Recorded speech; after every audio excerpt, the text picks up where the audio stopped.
So we gave this ride-on Gator to our son on his 3rd birthday. He's really good at driving it now. He's 5 years old now. But the only problem is like the battery system. It just doesn't last. And so what I did was I installed like a charging port. Actually, you can see it right here. I installed a charging port on here so that he can charge it himself, because before it would require me to get in there and open up the front and connect the charger. And so I wanted him to be responsible for charging up his own battery, and that way he wouldn't cry as much, because he knew like when the battery was about to go dead to go charge it. So it worked out pretty good, but one of the pins got damaged in it. There's 2 pins, and one got kind of, you can see in the new one how it looks. And so yeah, one of the pins got damaged, and so he's not able to charge it anymore. And so I need to replace this on here. So let's open up the front. I want to see the battery system too. Let's see.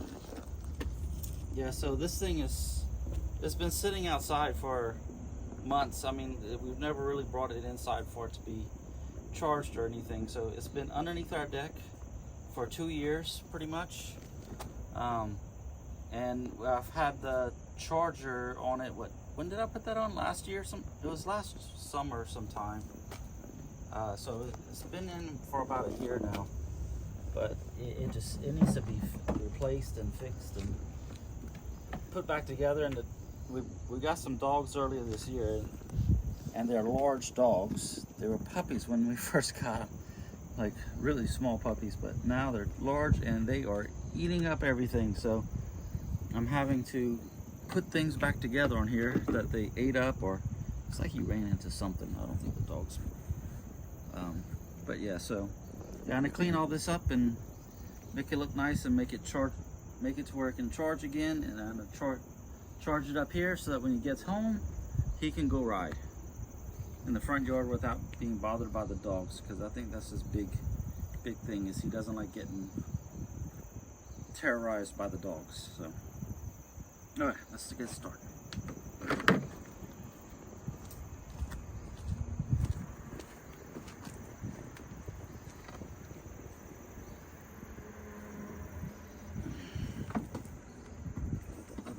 Let me get the old one out. I'm just gonna splice the wires. And you can see it's flashing red, so that means the battery's pretty much dead. Okay, I need to get rid of some zip ties. Okay, let me go get some tools. I don't know, it's just muggy today. I think it rained earlier today. I don't have scissors, but this is gonna have to do.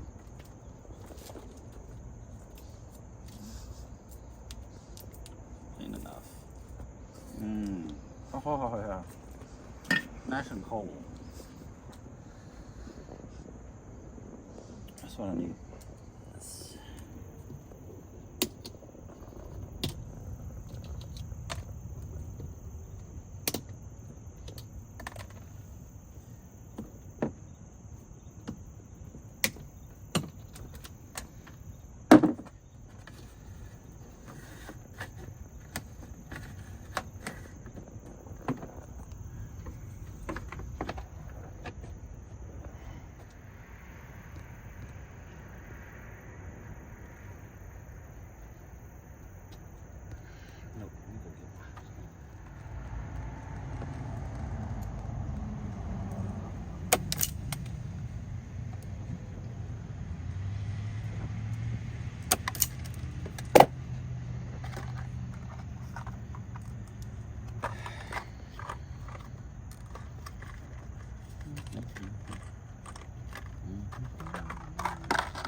Here's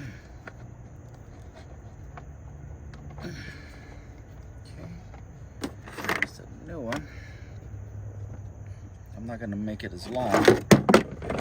Cut out probably 2 feet of wire.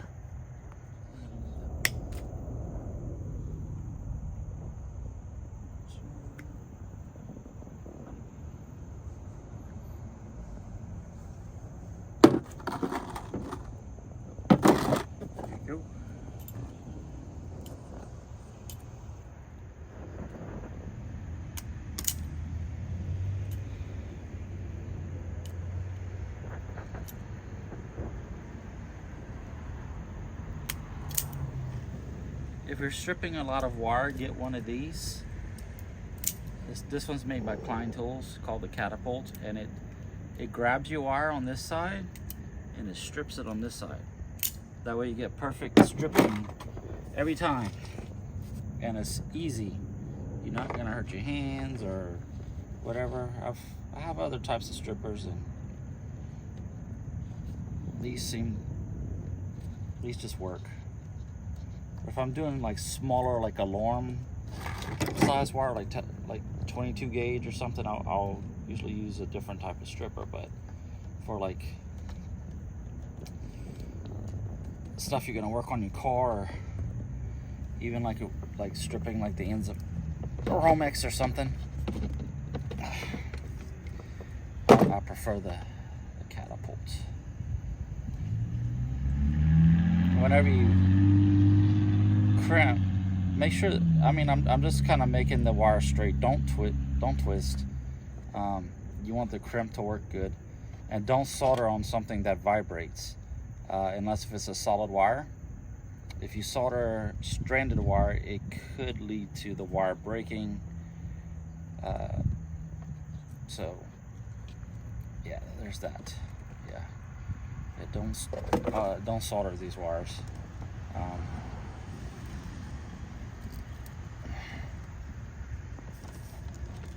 Yeah, don't solder wires on your car.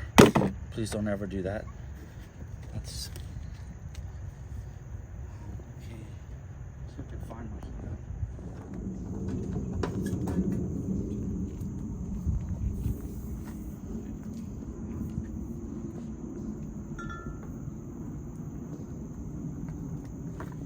Now I'm gonna heat up the heat shrink that's on these butt connectors. I'm outside with the monkey.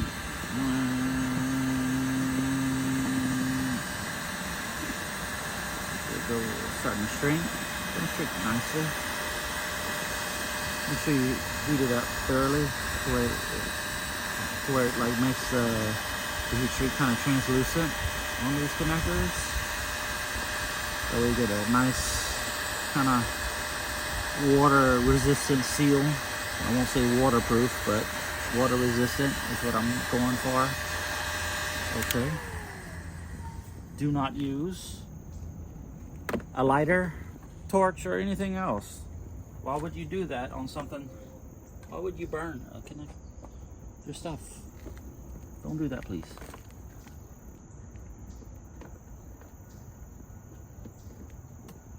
I can snap this straight back in.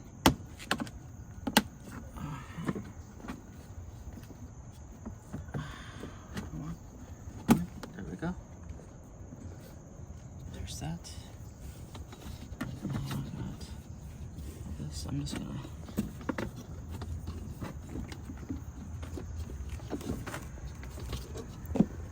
just one up here.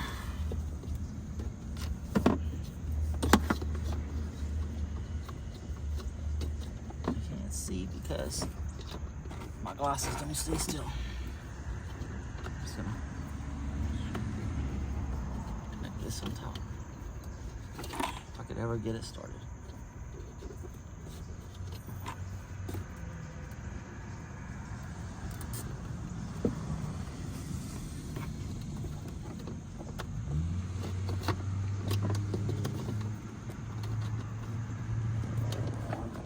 Plastics, to renew it, like to cure sound damage. I wonder how it works. Oh, look at that. It does work pretty good.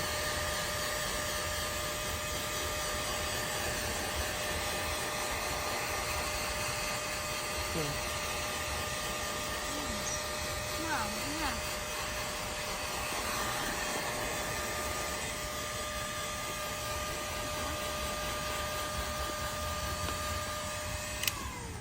That works. That's nice. Because look, I just heated that one up and look at that. It's starting to drizzle. Perfect timing.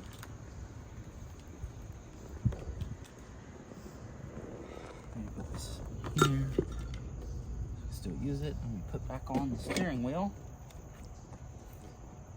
Let's see, it goes on like that.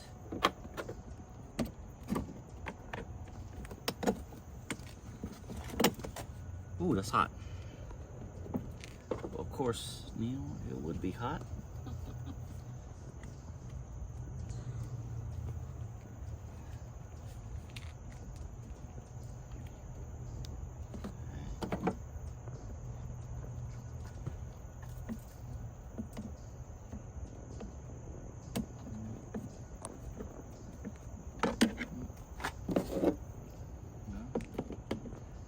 Straighten out just a little bit.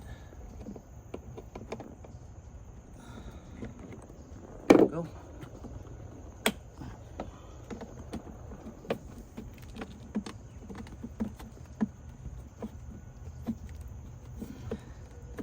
Yeah, that's one of the things he complained about was the steering wheel being like the yellow came off.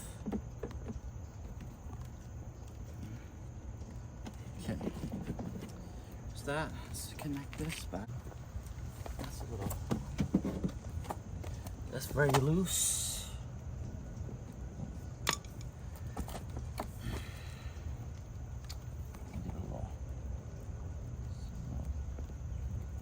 Put a little tension. You don't need much. Look at that. Now it won't go on. I mean, I barely touched it. There we go. This up. Get my tools inside so they don't rust.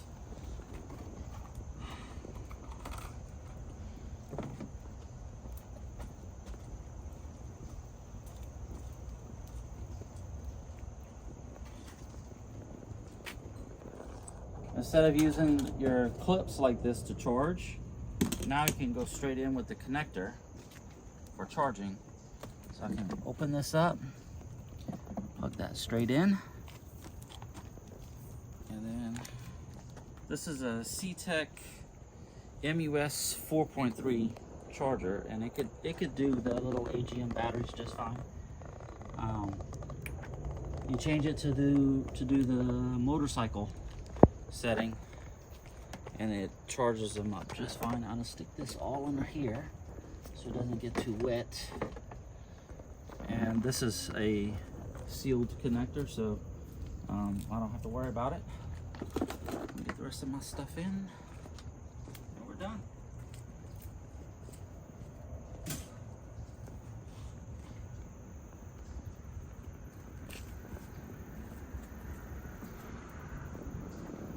So now that it's charging, the battery indicator is blinking green. I don't know if you can see it.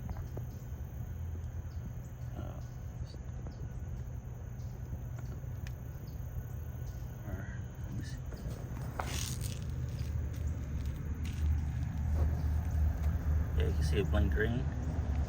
So that's saying that it's charged or fully charged, or charging or fully charged.